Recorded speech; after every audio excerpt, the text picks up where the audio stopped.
সারগর্ভ আলোচনা পেশ করবেন তৌহিদি জনতার হৃদয়ের স্পন্দন, ইসলামিক আলোচনার প্রশংসিত দিন কায়েমের অতন্ত্র প্রহরী হযরতুল আল্লামা আলহাজ জনাব মাওলানা মাহমুদুর রহমান দিলওয়ার সাহেব সিলেট। সম্মানিত আলোচক যে বিষয়ের উপর সারগর্ভ আলোচনা পেশ করবেন সেটি হচ্ছে বর্তমান বিশ্ব পরিস্থিতি ও মুসলিমদের অস্তিত্ব। এ বিষয়ের উপর সারগর্ভ আলোচনা পেশ করার জন্য সম্মানিত আলোচককে বিনয়ের সহিত আহ্বান করছি।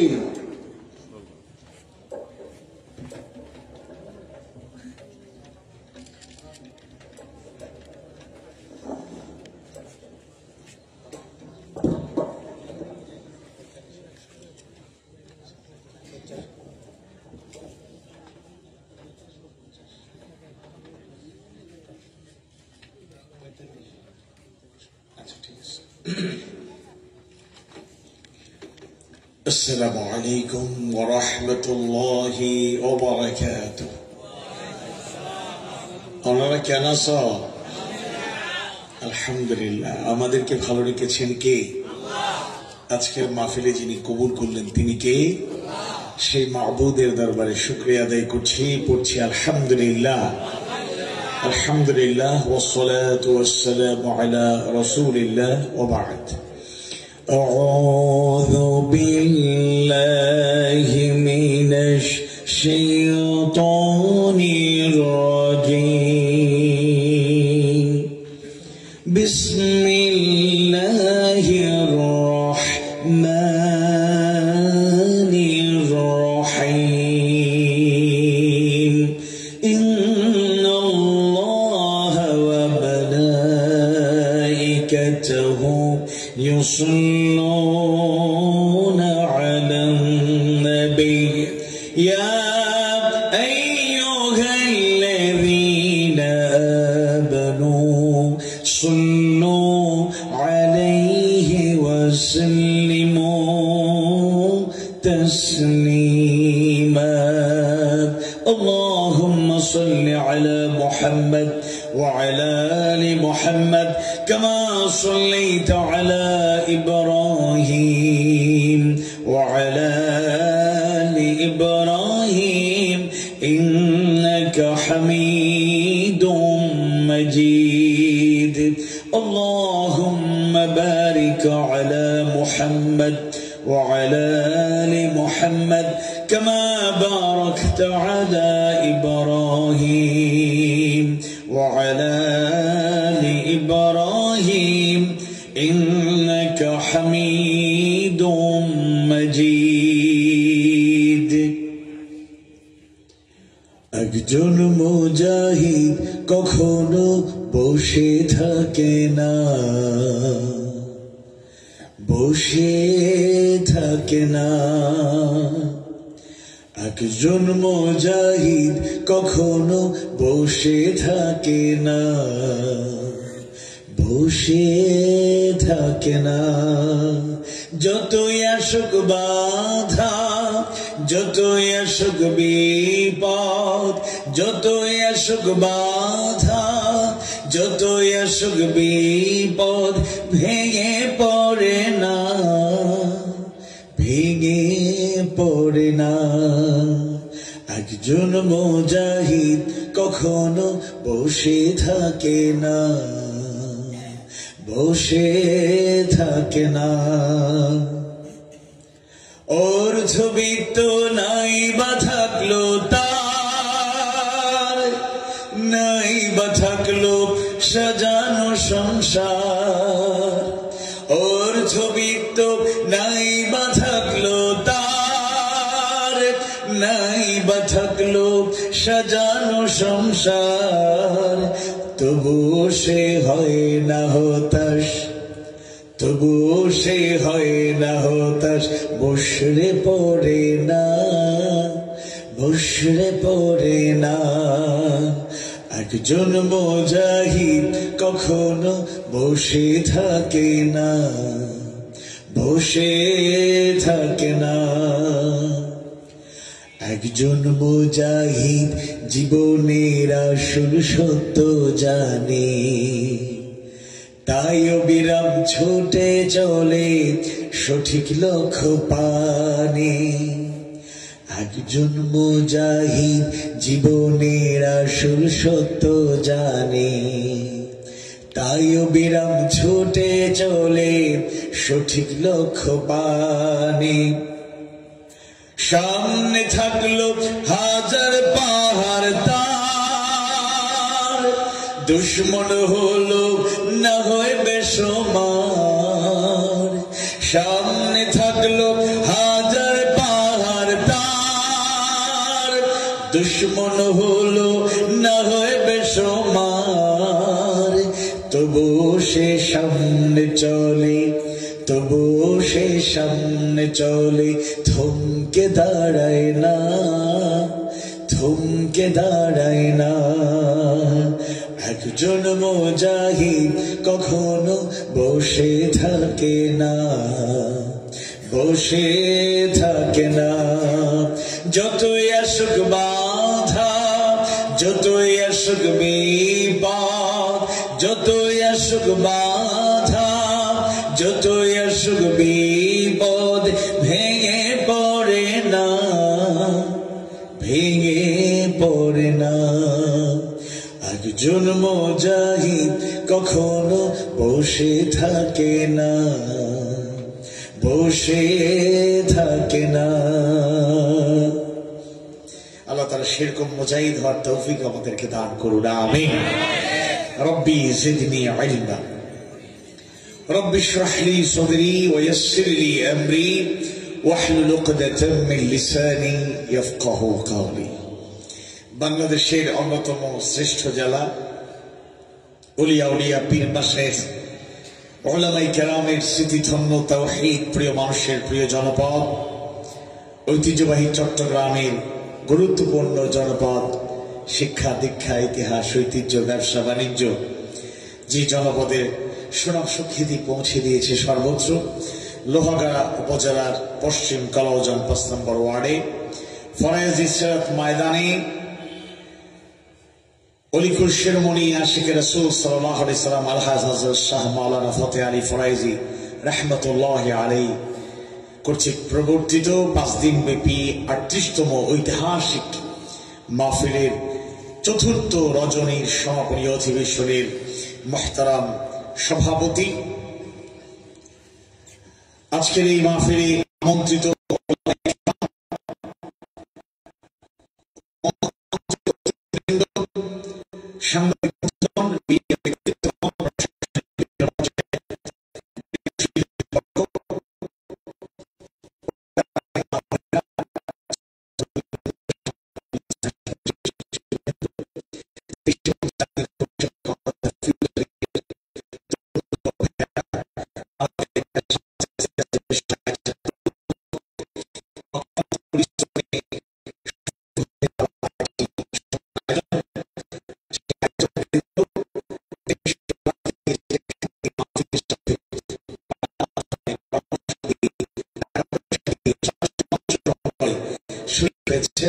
সেই সব সৌভাগ্যবান ব্যক্তিবর্গ কথাগুলো মঞ্চ থেকে, প্যান্ডেলের ভেতর থেকে, রাস্তাঘাটে, বাজারে হাটে, দূর দূরান্ত থেকে যারা শুনছেন, সোশ্যাল মিডিয়ার মাধ্যমে যে যেখান থেকে কথাগুলো শুনছেন, মুমিন মুমিনা সবার প্রতি আন্তরিক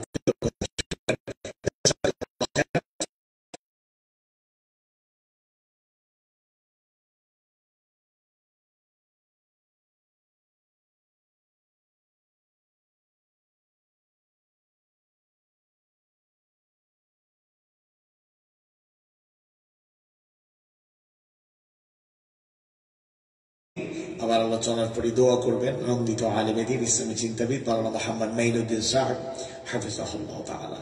আমি একটু জানতে চাই, আপনারা আজকের মাহফিলে আসতে পেরে খুশি না বেজার? একটু অনুকূল পরিস্থিতিতে প্রথম মাহফিল করতে যাচ্ছেন, আনন্দই আলাদা। গরু একটার পর একটা জবে হচ্ছে আর আনন্দ উল্লাসের সাথে খাওয়া দাওয়া চলতেছে। আল্লাহ কবুল করুন। আলহামদুলিল্লাহ। সরাসরি আলোচনায় চলে যেতে চাই, সময় ক্ষেপণ করতে চাই না, যেহেতু ইন্টারন্যাশনাল আলোচনা। তবে ইন্টারন্যাশনাল আলোচনায় যাওয়ার আগে ন্যাশনাল খবরটাও একটু অল্প শুনি নাকি। দুদিন থেকে বাংলাদেশে টানটান উত্তেজনা চলছে। বর্তমান যে প্রজন্ম, নিউ জেনারেশন, তাদের অনেক টার্ম, অনেক ইশারা ইঙ্গিত অনেকে বুঝতেও পারে না। 5 + 2 + কি 25 = 32। লোকেরা অনেকে বুঝতে পারে না কি চলতেছে, 32 মানে কি। এবার দেখা যায় 5 ফেব্রুয়ারি মানে 5 তারিখ, দ্বিতীয় মাস ফেব্রুয়ারি, সাল হলো 25 সাল। এই হলো তাদের কেরামতি। তারা 5 ফেব্রুয়ারি 2025 রাত 9টায় 32 ধানমন্ডি তো নাকি, আচ্ছা 32। 99 সালে আমি জাতীয় শিক্ষা সপ্তাহে 10ম শ্রেণী ছাত্র থাকা অবস্থায় শিশু একাডেমির প্রতিযোগিতায় অংশগ্রহণ করেছিলাম। তো তারা তখন ক্ষমতায় ছিল। তো আমরা ছোট ছোট শিক্ষার্থী যারা, তাদের সবাই নিয়ে ধানমন্ডি 32-এ সফর করালো, মিউজিয়াম দেখালো, আবেগময় অনেক বক্তব্য দিল, কেউ কেউ কাঁদতেও দেখেছি। শেখ রাসেলের অনেক স্মৃতি, আসলে ইমোশনাল ব্যাপার সেবার। তো যাই হোক, তো এরা এই ঐতিহ্য স্তম্ভটাকে গুড়িয়ে দিল বুলডোজার দিয়ে। গতকাল আর আজকে শুধু বুলডোজারের জয়গান চলতেছে, বুলডোজার। অনেকেই খুব ব্যথিত। অবশ্যই কোনো উশৃঙ্খলতা, বিশৃঙ্খলতা, সীমা লঙ্ঘনকে আমরা সাপোর্ট করি না, কিন্তু অনেক বুদ্ধিজীবীদের মন খারাপ। বুলডোজার দিয়ে এরকম অনেক স্মৃতি বিজড়িত অনেক ঐতিহ্যকে ঘুরিয়ে দেওয়া হচ্ছে, এটা কি আসলে মেনে নেওয়া যায়? আর সাতক্ষীরায় নিরপরাধ মজলুম মানুষদের শুধু শহীদ করা হয় না, মানুষকে বাছাই করে করে শুধু শহীদ করা হয় নাই, আহত করা হয় নাই, রক্তাক্ত করা হয় নাই, জেলবন্দি করা হয় নাই, নির্যাতন চালানো হয় নাই, নিরপরাধ মানুষগুলোর বাড়িঘর বুলডোজার দিয়ে গুড়িয়ে দেওয়া হয়েছিল। সেদিন যারা নীরব ছিল, আজকে যারা সরব হতে চায়, এরা দেশপ্রেমিক ইসলাম প্রিয় মানুষের দুশ্মন ছাড়া আমার বন্ধু হতে পারে না।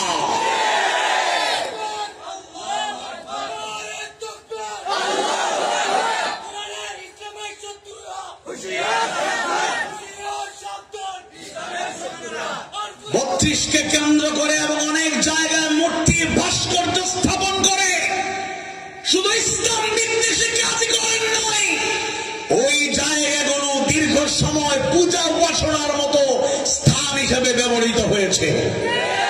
ওই জায়গাগুলো থেকে অনেক দেশদ্রোহিতার সিদ্ধান্ত নেওয়া হয়েছে, মানবতার বিরুদ্ধে ডিসিশন মেক করা হয়েছে। তাই ছাত্র জনতা সে অন্যায়কে সমূলে উৎপাদন করার জন্য রাজপথে হলো ছেড়ে দেয় নয়।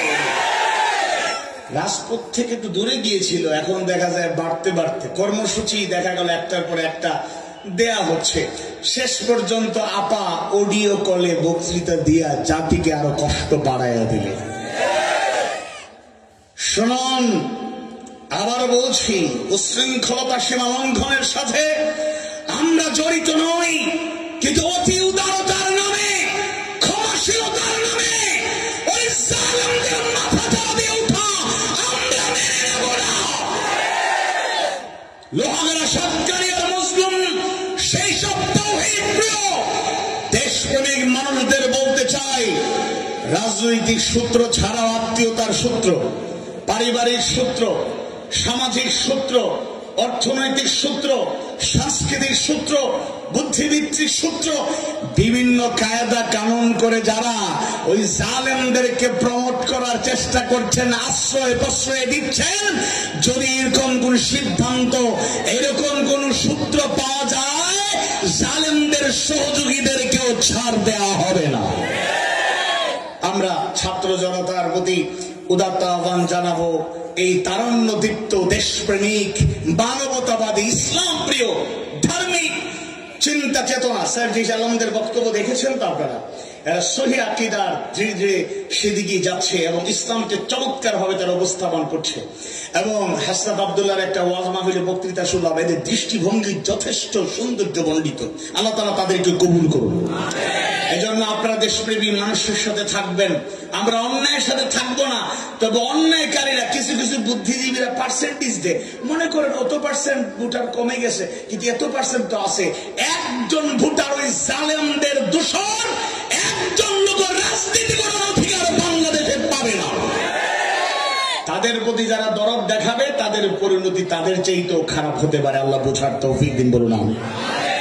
ন্যাশনাল বিষয় শেষ, এবার আসলে ইন্টারন্যাশনাল বিষয়, আমাদের বিষয়ে আমরা চলে আসি। আজকের আলোচনার বিষয়টা চমৎকার, সময় উপযোগী এবং অত্যন্ত গুরুত্বপূর্ণ। এর ইম্পর্টেন্স কোরআন হাদিস সুন্নাহর আলোকে আমরা আলোচনা যখন শেষ করব, হয়তো কিছুটা আমরা উপলব্ধি করতে পারবো ইনশাআল্লাহ। আমি খুব লম্বা আলোচনা করে আপনাদের কষ্ট দেব না ইনশাআল্লাহ। আলোচনার শিরোনাম হচ্ছে বর্তমান বিশ্ব পরিস্থিতি ও মুসলিমদের অস্তিত্ব। অত্যন্ত গুরুত্বপূর্ণ একটি বিষয়। বর্তমান বিশ্ব পরিস্থিতিটা কেমন, আমাদের ধারণা, আমাদের নিউ জেনারেশন এবং ডিজিটাল যুগের, গ্লোবালাইজেশনের যুগ, সোশ্যাল মিডিয়ার যুগ, ইন্টারনেটের উত্থানের যুগ। মানুষ আজকে খুব সহজেই আপ টু ডেট। গ্রামে বসে গোটা দুনিয়ার খবর, একটা মোবাইল যদি অ্যান্ড্রয়েড সেট থাকে, স্মার্টফোন থাকে, ইন্টারনেট কানেক্টেড থাকে, সহজেই সব খবর জানা যায়। নেতিবাচক দিক বলে শেষ করা যাবে না বেশি, কিন্তু ইতিবাচক দিকগুলোর মধ্যে এটা রয়েছে যে আমরা এখন সবাই সচেতন এবং update and upgrade, time to time সব তথ্য উপাত্ত আমরা জানি। অনেক সময় চলতে ফিরতে গিয়ে দেখতে মনে হয় যেন এখন সাধারণ মানুষ, খেটে খাওয়া মানুষ, শ্রমজীবী মানুষ, রিক্সাওয়ালা, ঠেলাওয়ালা, কিন্তু তাদের জবান থেকেও এত চমৎকার চমৎকার কথা আসে। এক রিক্সাওয়ালা বলতেছে, না ডক্টর ইউনূস সাহেব দিয়ে হবে না। কেন হবে না? তিনি তো ভালোই চালাচ্ছেন, নিয়ন্ত্রণ করছেন, ভালো যোগ্যতা সম্পন্ন মানুষ। না, ওনাকে একটু বিপ্লবী হইতে হবে। উনি বিপ্লবী না হইলে আমি সাপোর্ট করি না, কারণ এখন বিপ্লবী মানুষ না হইলে এই জালেমদেরকে ভালো করে নির্মূল করা যাবে না। রিক্সা চালালেও বুঝতে পারতেন মানুষ কিন্তু এখন সচেতন, মানুষ সচেতন, মানুষ বুঝতে পারছে। এখন এত বড় বিপ্লবের পরে বিপ্লবী মানসিকতা না থাকলে কখনোই দেশকে নিয়ন্ত্রণ করা সহজ হবে না। আল্লাহ তাআলা সবাইকে বোঝার তৌফিক দিন, বলুন আমিন। বর্তমানে পৃথিবী উন্নত থেকে উন্নততর হচ্ছে, সব কিছুর উন্নতি হচ্ছে, উন্নতির শিখরে আমরা পৌঁছে গিয়েছি। কিন্তু দুঃখজনক হলো সত্য, আমরা মুসলিম যারা, আমাদের অস্তিত্ব আমরা ভালোভাবে জানান দিতে পারছি না। কবি খোঁচা দিয়ে আমাদেরকে বলেছিলেন, বিশ্ব যখন এগিয়ে চলেছে আমরা তখন পিছে, বিবি তালাকের ফতোয়া খুঁজে কোরআন হাদিস চষে। পৃথিবী এগিয়ে যাচ্ছে, মানুষের অগ্রগতি উন্নতি হচ্ছে, আর আমরা যারা আল উলামা ও ওয়ারাসাতুল আম্বিয়া, আল উলামা ও ওয়ারাসাতুল আম্বিয়া, নবী রাসূলের ওয়ারিস হওয়ার যোগ্যতা যাদের আছে, আলেমগণ, আমরা দেখা যায় যুগের সাথে তাল মিলিয়ে জাতিকে যথাযথ নেতৃত্ব দিতে পারছি না। আমরা ওই বিবি তালাকের ফতোয়া আর ঝাড়ফুঁক ইত্যাদি ইত্যাদি নিয়ে ব্যস্ত। কেউ কেউ কোরআনটাকে তাবিজের কিতাবে পরিণত করেছে। তিবয়ানান লিকুল্লি শাই, এই কিতাবটা এমন একটা কিতাব, সবকিছুর সুস্পষ্ট বর্ণনা রয়েছে এই কিতাবে। আল্লাহ সুবহানাহু ওয়া তাআলা মানবতার মুক্তি নিশ্চিত করার জন্য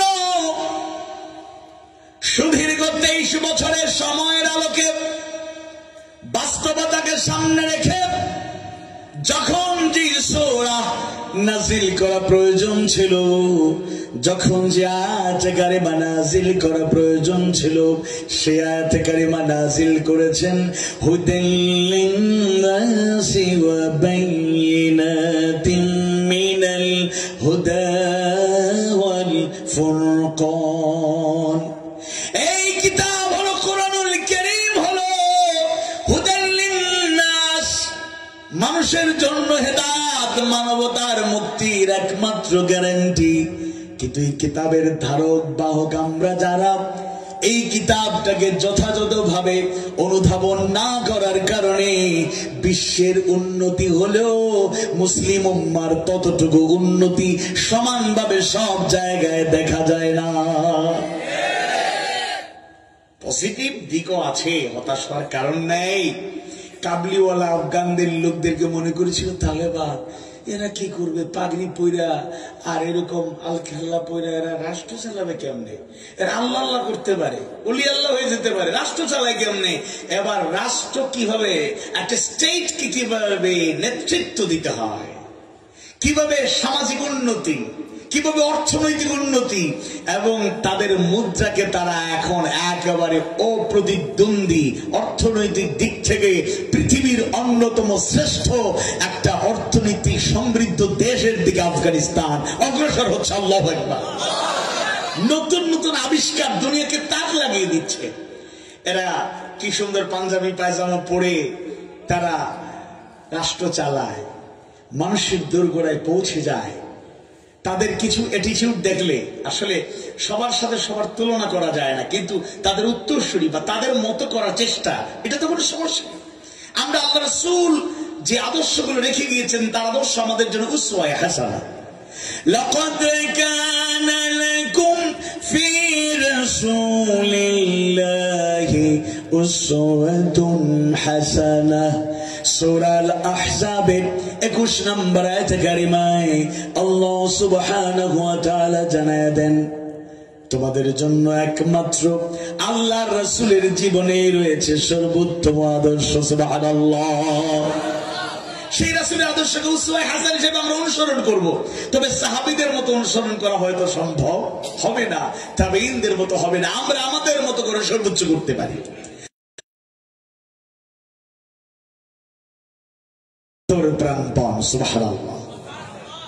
আজকে বর্তমান যুগের যত উন্নতি হচ্ছে, মুসলিমদের অস্তিত্ব অনেক ক্ষেত্রে সংকট দেখা দিচ্ছে।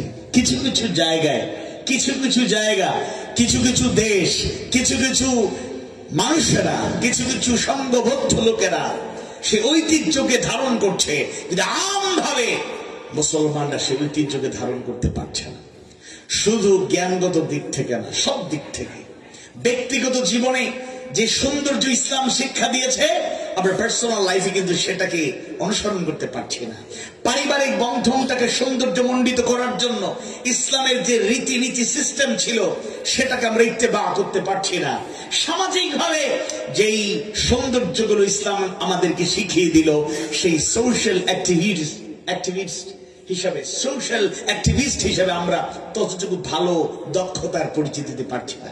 অর্থনৈতিক সংশোধনে মুক্তির জন্য যেরকম নীতি দুনিয়াময় ছড়িয়ে দেওয়ার কথা, আমরা সব ক্ষেত্রে সেটা পারছি না। সাংস্কৃতিক ক্ষেত্রে আমরা যথাযথ দক্ষতার পরিচয় দিতে পারছি না। শুনুন, সংস্কৃতি মানেই খারাপ না। কেমন করে সংস্কৃতি মানে গান বাজনা সিনেমা না। Culture is the way of life. সংস্কৃতি হলো, সহজ করে বলি, আমরা যে কথাবার্তা বলি, আচার ব্যবহার, কথাবার্তা, উঠা বসা, চলাফেরা, এটাই কিন্তু সংস্কৃতি। আমরা কথা বলতে গিয়ে যে সৌন্দর্যগুলো লালন করি, যদি এটা সুস্থ মননশীল হয়, ইসলামী ভাবধারায় হয়, দিনের আলোকে হয়, কোরআন হাদিস সুন্নাহর আলোকে হয়, সেটা হবে ইসলামী সংস্কৃতি। আর যদি এর বিপরীত আমি অসৌন্দর্যকে লালন করি, তাহলে সেটা অপসংস্কৃতি হয়ে যাবে। এরপরে রাজনীতির ক্ষেত্রে, কূটনীতির ক্ষেত্রে, যে কোনো আন্তর্জাতিক পরিমণ্ডলে ভূমিকা রাখার ক্ষেত্রে মুসলমান আমরা পিছনে। আবার মুসলমান নামধারী লোক বাংলাদেশে আছে, আমাদের সবক দেয় কোরআনের সাথে রাজনীতির কোন সম্পর্ক নাই। নাউযুবিল্লাহ বলবেন না? দুটা উক্তি করা যায় তাদের ব্যাপারে। এক, হয় তারা জানে না, মোটেও কোরআনের গভীরে পৌঁছতে পারে নাই, অধ্যয়ন করে নাই, এক দুইবার ওটা খতম করছিল, শেষ। এই কোরআনটা যদি জানতো, কোরআনটা যদি বুঝতো, তাহলে আবু জেহেলের মতো জাহিলি চিন্তা তার মাথায় কখনোই থাকতো না। এটা হলো এক। আর আরেকটা হলো, কিছু লোক আছে মতলববাজ। আবু জেহেলের কথা একটা বললাম, আবু জেহেলের আরেকটা পজিটিভ দিক বলি। আবু জেহেলরা কিন্তু আল্লাহকে চিনতো, কোরআনের বিধান যে মহাসত্য জানতো, কিন্তু মতলববাজ, স্বার্থের কারণে নেতৃত্ব কর্তৃত্ব চলে এই দলান্ধ আর সেই ধর্মীয় তাদের গোলামির কারণে, চিন্তা চেতনার কারণে এরা হেদায়েত বঞ্চিত হয়েছে। কিন্তু আল্লাহকে চিনত, কোরআন যে সত্য জানতো, রাসূলকেও জানতো, কিন্তু এরা এটাকে লুকিয়ে আড়াল করে তাদের মিশন তারা চালিয়েছিল। তাই তাদেরকে বলা যায় এরকম যারা করে, জানার পরও সত্যকে লুকিয়ে রাখার চেষ্টা করে, তাদেরকে বাংলা ভাষায় এতটুকু বলা যায় এরা জ্ঞান পাপী ছাড়া আর কিছু নয়। কিছু বলতে হলে অন্তত কোরআনের ব্যাপারে, হাদিস সুন্নাহর ব্যাপারে কোনো অপিনিয়ন পেশ করতে হলে জেনে বলবেন, বুঝে বলবেন। কারণ আমি ব্যক্তিগতভাবে ভুল করলে বা আমার ব্যাপারে আপনি কোনো সাজেশন পেশ করতে পারেন, কিন্তু কোরআনের ব্যাপারে, হাদিস সুন্নাহর ব্যাপারে কেউ নিজস্ব মন গড়া কথা বললে অবশ্যই সে কোরআনের সাথে বেয়াদবি করেছে, আল্লাহর বিধানের সাথে বেয়াদবি করেছে, যার ব্যাপারে তাকে মুসলমানরা সমর্থন করতে পারে না। দেখুন মুসলমানদের অবস্থানটা আজকে কোথায় আমরা একটু জানার চেষ্টা করি। বর্তমান পৃথিবীর জনসংখ্যা কত? 2025 সালের লাস্ট আপডেট আমার কাছে নেই, আপনারা থাকলে দেবেন। আমি 2024 সালের 1 জানুয়ারির আলোকে আমি একটু পেশ করছি পুরাতন রিপোর্ট। পৃথিবীর জনসংখ্যা, ম্যান পাওয়ার, মানুষের সংখ্যা হলো 891,96,76,189 জন। তার মধ্যে মুসলমানদের সংখ্যা কত পার্সেন্ট? 24.1% মুসলমান। আনুমানিক মুসলমানদের সংখ্যা এটা বলা যায় 25%। মনে করুন 4 ভাগের 1 ভাগ, মানে মোর অর লেস 200 কোটি। বলেন আলহামদুলিল্লাহ। 200 কোটি মুসলমান দুনিয়াতে, সংখ্যা তো কম না, কোয়ান্টিটি আমাদের কম না। কিন্তু একজন কিশোরকে, শিশুরা অনেক কিছু বুঝবে না, যুবকরা তো একেবারে বুঝদার, মাশাআল্লাহ। কিশোরকে যদি জিজ্ঞেস করি, একজন কিশোরীকে যদি জিজ্ঞেস করা হয় নির্যাতিত, নিগৃহীত জাতি কোনটি, সবাই সমস্বরে বলবে সেই জাতির নাম মুসলিম জাতি। আহা, অথচ আমাদের ঐতিহ্য অনেক বর্ণিল, সোনালী অতীত। আল্লাহ রাসূল যখন বিদায় হজ্জের ভাষণ দিচ্ছিলেন, লক্ষাধিক সাহাবীরা শ্রবণ করছিলেন। যখন সেই আয়াতে কারিমা নাযিল হয়ে গেল, দিনটাকে আল্লাহ তাআলা পরিপূর্ণতার ঘোষণা জানিয়ে দিলেন। সূরা আল মাইদার 3 নম্বর আয়াতে কারিমায় সেই অংশটুকু আল্লাহ তাআলা শোনায়া দিলেন, আল-ইয়াউমা আকমালতু লাকুম দীনাকুম ওয়া আতমামতু আলাইকুম নি'মাতি ওয়া রাদিতু লাকুমুল ইসলাম দীনা। আল্লাহু আকবার। শুরু এবং শেষ 3টা কথার মধ্যে 2টা কথা হলো, 1 নম্বরে দিনটাকে, ইসলামটাকে কমপ্লিট করে দিলেন যিনি, তিনি কে? আল্লাহ। আর দিন হিসাবে ইসলামকেও মনোনীত করলেন আল্লাহ সুবহানাহু ওয়া তাআলা।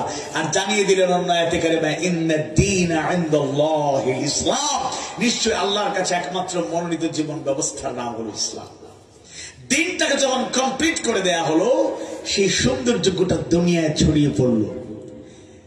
আবু বকর সিদ্দিক রাদিয়াল্লাহু নেতৃত্ব দিয়ে সেই সৌন্দর্যকে আরো বিস্তরভাবে, আরো বিস্তারিতভাবে, আরো সুন্দরভাবে ছড়িয়ে দিলেন। আর আমিরুল মুমিনিনের দায়িত্ব পালন করা ওমর ইবনে খাত্তাব নিজেই অর্ধেক পৃথিবীর রাষ্ট্রনায়কের দায়িত্ব পালন করলেন। আল্লাহু আকবার। এই সোনালী অতীত শুধু নেতৃত্ব দেওয়ার ক্ষেত্রে না, প্রতিটি ক্ষেত্রে ছিল শ্রেষ্ঠ। যেমন কোন জ্ঞান পাবে কিংবা মূর্খরা মনে করে এই কথা বলা হয়, আল্লাহ সুবহানাহু ওয়া তাআলা যদিও তাকে সর্বোচ্চ মর্যাদা দিয়েছেন সাইয়্যিদুল আম্বিয়া, সাইয়্যিদুল মুরসালিন হিসেবে মুহাম্মদ রাসূলুল্লাহ সাল্লাল্লাহু আলাইহি ওয়াসাল্লামকে মর্যাদা দেওয়া হয়েছে, তবে তাকে খাতামুন নবিয়্যিন, শেষ নবী হিসেবে প্রেরণ করা হলো। এই কথা প্রচলিত এবং আমরা জানি আল্লাহ রাসূল দুনিয়ার কোন জ্ঞান, দুনিয়ার কোন শিক্ষকের কাছে তিনি পড়েন নাই, জাগতিক কোন উস্তাদ কিংবা জাগতিক কোনো প্রতিষ্ঠানে তিনি পড়াশোনা করেন নাই, তাই দুনিয়াবী দৃষ্টিকোণ থেকে তিনি জ্ঞানী ছিলেন না। কিন্তু কেউ যদি তাকে মূর্খ বলে, যদি তাকে একেবারে এরকম মনে করে যার জ্ঞান নাই, তার যোগ্যতা নাই, তার পড়াশোনা নাই, তাহলে সে একজন জাহেল। আল্লাহ সুবহানাহু ওয়া তাআলা তার প্রিয় পয়গম্বরকে দুনিয়ার ভুলে বড় শিক্ষা দিতে চান নাই। আল্লাহ সুবহানাহু ওয়া তাআলা দুনিয়ার কাউকে তার শিক্ষক বানাতে দেন নাই, বরং আল্লাহর রাসূলের শিক্ষক সরাসরি যিনি জিব্রাইলের মাধ্যমে, জিব্রাইল আলাইহিস সালামের মাধ্যমে যিনি ইলম বিতরণ করতেন, তিনি কে? কথা বলে না, তিনি কে? আল্লাহ রাসূল জাগতিক জ্ঞান নাই, অথচ নিজে বলছেন বুইসতু মুআল্লিমান, আমি শিক্ষক হিসেবে প্রেরিত হয়েছি। আল্লাহু আকবার। গোটা দুনিয়ার বড় বড় লাইব্রেরিতে যখন মুসলমানদের, মানুষের জেনারেল অন্যান্য মুসলিমদের লাইব্রেরিগুলো বই পাওয়া যেত না, মুসলমানদের লাইব্রেরিগুলোতে তখন হাজার নয় লক্ষ লক্ষ বই পাওয়া যেত। মুসলমানদের জ্ঞান, গরিমায়, যোগ্যতায় সব দিক থেকে অতীত অনেক বর্ণিল, বর্ণাঢ্য, সোনালী। কিন্তু আমরা হারিয়ে গেছি, আমাদের অস্তিত্ব আজ সংকটে। আমরা আমাদের নিজেদের অবস্থাকে পরিবর্তন করতে পারছি না। তাই আজকে মুসলিম উম্মাহকে জেগে উঠতে হবে। গোটা দুনিয়ার নেতৃত্ব আমরা নিয়ে নেব, এটাও আমাদের পক্ষে হয়তো কঠিন হবে। অন্তত আমরা দুনিয়ার একটা অংশ, আমাদের প্রিয় মাতৃভূমি বাংলাদেশে আমরা বাই বোন এই দেশের নাগরিক। আল্লাহ তাআলা এই জমিনে সৃষ্টি করেছেন, আমরা আমাদের এই জমিনে মুসলমানদের সেই সোনালী অতীতকে সামনে রেখে আবারও মাথা উঁচু করে দাঁড়িয়ে আমরা এই জাতির পরিবর্তন ঘটাবো, আমরাই আগামী দিনের নেতৃত্ব দেব বলেন ইনশাআল্লাহ। আমরা প্রস্তুত আছি ইনশাআল্লাহ। বিশেষ করে তরুণ প্রজন্ম, মুরব্বীরা হয়তো বলবেন লাইতা শাবাবা ইয়াউদু, যদি যৌবনকাল ফিরে আসতো। হুজুর তরুণদের পক্ষে বলতেছে। আপনারা আপনাদের চেষ্টা চালিয়ে গিয়েছেন, তবে একটা পজিটিভ দিক বলি, কিছু কিছু মুরব্বী আছেন যাদের বয়স 70-80, কিন্তু তাদের অ্যাক্টিভিটিস, তাদের গতি প্রকৃতি, তাদের পরিশ্রম, তাদের গতিশীলতা, তাদের তৎপরতা দেখলে মনে হয় 25-30 বছরের যুবক। আর আমাদের মধ্যে এমন যুবক এখানেও থাকতে পারেন, বয়স 25 থেকে 30, কিন্তু দুর্বল। হুজুর ঘুমায় নাই, দোয়া করবেন একটু ঘুমা। কয় ঘন্টা আছে ঘুমাইছে? 10 ঘন্টা। 10 ঘন্টা ঘুমাইয়া ঘুমায় না। এরকম দুর্বল পোল্ট্রি ফার্মের মুরগি মার্কা লোক দিয়া বিপ্লব হবে না। অনেকে দেখে মনে হচ্ছে ক্লান্ত। আর আমি আসলাম কোত্থেকে? সকাল 7:10 বাসা থেকে জার্নি শুরু, প্রায় 13.5 ঘন্টা জার্নি করে আপনাদের মাহফিলে হাজির হয়ে রেস্ট নেওয়ার সুযোগ হয় নাই। কথা বলতেছি, চেহারায় কি বেশি ক্লান্ত মনে হচ্ছে? আল্লাহ আমাদের সাহায্য করে, বলেন আমিন। আওয়াজ বাড়ি বলেন আমিন।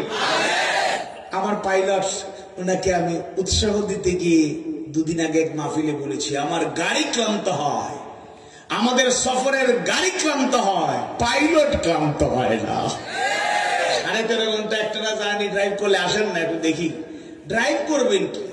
এমন অনেক লোক আছে যুবক, মাঝে মধ্যে ট্রেনিং দেওয়ার জন্য বলি চলেন 2-3 দিনের সফরে। এবং সিলেটের কোন লোককে আমি বাহিরের সফরে রাখি না, একজন হেনির লোক আর একজন শরীয়তপুরের লোক, এদেরকে নিয়ে দেশে বিভিন্ন জায়গায় ঘুরি। দেখছি তো অনেক যুবক, ভাই আমার নেন, আমি পারবো ইনশাল্লাহ। 2-3 দিন তাকিয়েও তাই শেষ, পরে ভাই আমি আর পারতাম না, সিলেটি ভাষা পেরে। তাহলে কিছু কিছু যুবকদের অ্যাটিটিউড দেখলে মনে হয় 90 বছরের বুড়ো। আর একজন শাহজাহান চৌধুরী, ডাক্তার শফিকুর রহমানদের গতি প্রকৃতি দেখলে মনে হয় এদের বয়স বেড়েছে, যৌবনকাল পার হয়ে তারা এখনো বৃদ্ধ হয়ে যায় নাই। এক একটা বক্তৃতা শুনলে মনে হয় যেন কথায় কথায় অগ্নিস্ফুলিঙ্গের মতো, বারুদের মতো কথা বের হচ্ছে। মাথা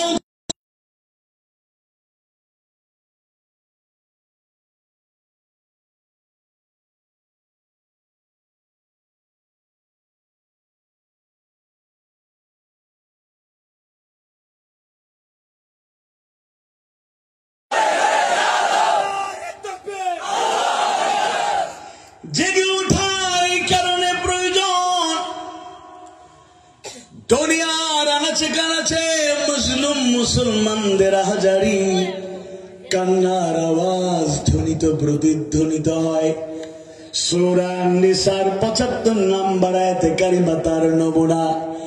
আল্লাহ সুবহানাহু ওয়া তাআলা জানায় দেন, ওয়া মা লাকুম লা তুকাতিলুনা ফি সাবিলিল্লাহি ওয়াল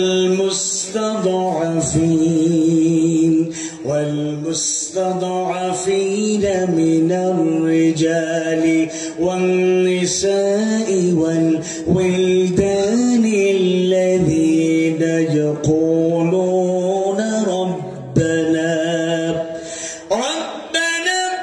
أخرجنا من هذه القرية الظالم أهلها واجعل لنا من لدنك وليا واجعل لنا من لدنك نصيرا। সবাই পড়ি আমিন। তোমাদের কি হলো?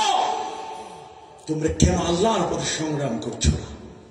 অথচ অসহায় দুর্বল পুরুষ নারী আবাল বৃদ্ধ বনিতা শিশুরা চিৎকার করছে, আল্লাহর কাছে ফরিয়াদ করছে, হে আমাদের রব, হে আমাদের প্রতিপালক, জালেম অধ্যুষিত সম্প্রদায় থেকে আমাদের মুক্তি দাও, আমাদের জন্য সাহায্যকারী পাঠাও, আমাদের জন্য অভিভাবক পাঠাও। আজকের যুবকদেরকে এই জাল থেকে জাগে ওঠা দরকার, জাগ্রত হওয়া দরকার।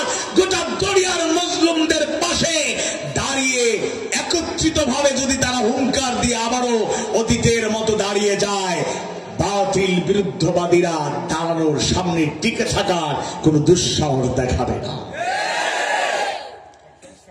একটু আত্মপর্যালোচনা করলে আমরা বুঝতে পারবো। দেখুন, আমাদের কি দুর্বলতার কারণে আমরা বর্তমান বিশ্ব পরিস্থিতিতে নেতৃত্বে থাকতে পারছি না। আগে নিজেদের আত্মপর্যালোচনা, আত্ম উপলব্ধি দরকার। ১ নাম্বার, আমরা তো এখানে যারা আছি সবাই বলি আমরা মুসলমান। কেউ কেউ হই আমরা সিলেটি ভাষায় গরু খাইয়া মুসলমান। আমার বাবা মুসলমান, আমিও মুসলমান, মা মুসলমান, আমিও মুসলমান। ভাই বোন, দেশের নাগরিকত্ব পাওয়া যায়। ইংল্যান্ডে যদি কারো জন্ম হয়ে যায় ভাই বোন, সে ইংল্যান্ডের নাগরিক হতে পারবে। যুক্তরাষ্ট্রের নাগরিকত্ব নিয়ে ডোনাল্ড জে ট্রাম্পের একটু ভিন্ন চিন্তা, এটা নিয়ে কিছু কাজ চলছে। পৃথিবীর যে কোনো জায়গায় আপনি যদি জন্মগ্রহণ করেন ভাই বোন, আপনার রাইটস রয়েছে, আপনি এই জনপদের আপনি বাসিন্দা, নাগরিকত্ব আপনাকে দিতেই হবে, এটা আপনার জন্মগত অধিকার।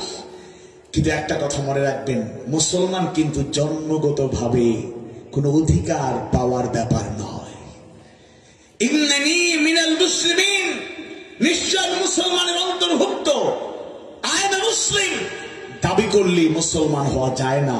ইসলামকে যারা কমপ্লিটলি মেনে নিতে পারবে তারাই মুসলমান। শুধু আমি মুমিন, আমি মুমিনা বললেই মুমিন মুমিনা হওয়া যায় না। সরি ফর দ্যাট, অন্যভাবে নিবেন না। ইমানের দাবি করলেই ইমানদার হওয়া যায় না।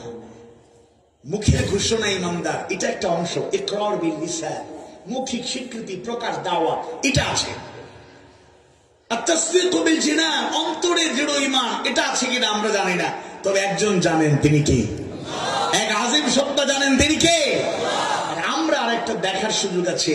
3 নাম্বার আরেকটা শর্ত না মানলে আমি মুমিন হতে পারবো না, সেটা হচ্ছে ওয়াল আমালু বিল আরকান।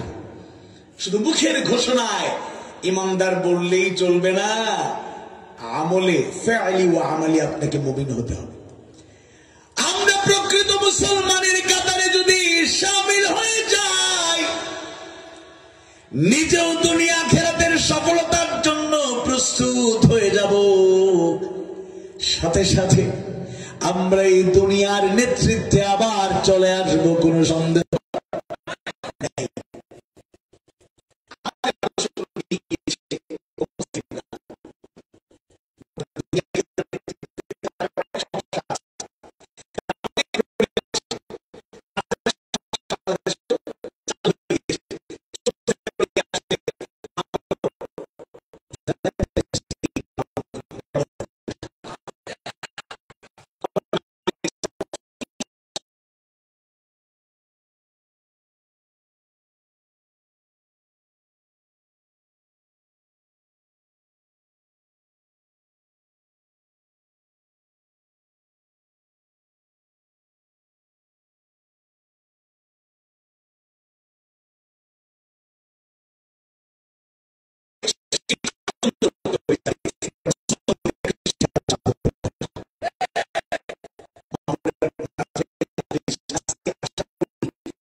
ইয়াতাসিম বিল্লাহি ফাকাদ হুদিয়া ইলা সিরাতিল মুস্তাকিম, যে ঐক্যবদ্ধ হবে আল্লাহর রজ্জুকে, আল্লাহর দ্বীনকে, কোরআনকে আঁকড়ে ধরে, তারাই হেদায়েত প্রাপ্ত হয়। আল্লাহু আকবার। হেদায়েত প্রাপ্ত হওয়ার জন্য ঐক্যবদ্ধ হওয়াটা, ঐক্যবদ্ধভাবে কোরআনকে, ইসলামকে, দ্বীনকে, আদর্শকে আঁকড়ে ধরাটা জরুরি। সূরা সাফের 4 নম্বর আয়াতে কারিমায় আল্লাহ সুবহানাহু ওয়া তাআলা জানিয়ে দেন, ইন্নাল্লাহা ইউহিব্বুল্লাযীনা ইউকাতিলুনা ফি সাবিলিহি সাফফান কান্নাহুম বুনয়ানুম মারসুস। নিশ্চয় আল্লাহ ভালোবাসেন, পছন্দ করেন ওই সব বান্দাদের যারা সীসা, যারা প্রাচীরের ন্যায় ঐক্যবদ্ধভাবে আল্লাহর পথে সংগ্রাম করে। সংগ্রাম করবে কার পথে? বিশ্বাস করুন, আর অনেক গুণ আমাদের দরকার আছে, কিন্তু প্রধানত এই দুইটা গুণ যদি আমরা আমাদের মধ্যে তৈরি করতে পারি, আমরা যদি কথার কাজে মুসলমান হতে পারি, আর মুসলমানরা গোটা দুনিয়ায় যদি এক কাতারে দাঁড়িয়ে যায়, আমরা আবারও আমাদের হারানো সম্মান, মর্যাদা, নেতৃত্ব পেয়ে যাব। জুলুম আমাদের উপর চালানো দূরের কথা, আমাদের দিকে চোখ তুলে তাকানোর দুঃসাহস এই দুনিয়ায়, এই সমাজে, এই রাষ্ট্রে কেউ দেখাবে না। কিন্তু আমরা তো দুর্বল। দেখুন, আজকে নেতৃত্ব কেড়ে নিয়েছে এমন সব মানুষেরা, লজ্জা লাগে। এদের না আছে যথাযথ জ্ঞান, না আছে কোনো যোগ্যতা, কোয়ালিটি, ক্যাপাসিটি, ক্যাপাবিলিটি, নেতৃত্ব দিয়ে যাচ্ছে। আর আমরা ওলি আল্লাহরা খুব বৈশা বৈশা তসবিহ টিপি। A leader is he who knows the way, goes the way, and shows the way. অন্তত মৌলিক এই 3টা কোয়ালিটি না থাকলে নেতা কেমনে হয়? আর আমরা জানার চেষ্টা করি, সেই পথে চলার চেষ্টা করি, লোকদেরকে আহ্বান জানাই। রাসূলের সেই সুন্দর একটা হাদিস, বাল্লিগু আন্নী ওয়ালাউ আয়া, আমার পক্ষ থেকে একটা আয়াত যেন অন্যের কাছে পৌঁছে দাও। সুবহানাল্লাহ। আর আমাদের দায়িত্ব পালনের ক্ষেত্রে আরেকটা হাদিস আমাদেরকে সতর্ক করে, কুল্লুকুম রাঈন ওয়া কুল্লুকুম মাসউলুন আন রাইয়াতি। তোমরা প্রত্যেকে দায়িত্বশীল, আর দায়িত্বের ব্যাপারে, নেতৃত্বের ব্যাপারে অবশ্যই জবাবদিহিতা আছে। জবাবদিহিতা কার কাছে? আওয়াজ বাড়ি বলুন, কার কাছে? দেখুন, জবাবদিহিতার মানসিকতা ছিল না, জোর জবরদস্তি চালিয়ে আমাদের দেশ, আপারা দেশটাকে দখল করে নিয়েছে। আপা 2 দিন আগে বলেছিল, পালানোর ইতিহাস আমাদের নাই। 5 আগস্ট দুপুর বেলার রান্না রেডি ছিল, কত রকমের খাবার। গণভবনে জাতি না ঢুকলে জানতেই পারত না গণভবনের খাবারগুলো কত টেস্টি। খাওয়া দাওয়া রেডি ছিল, কিন্তু রিজিক ছিল না।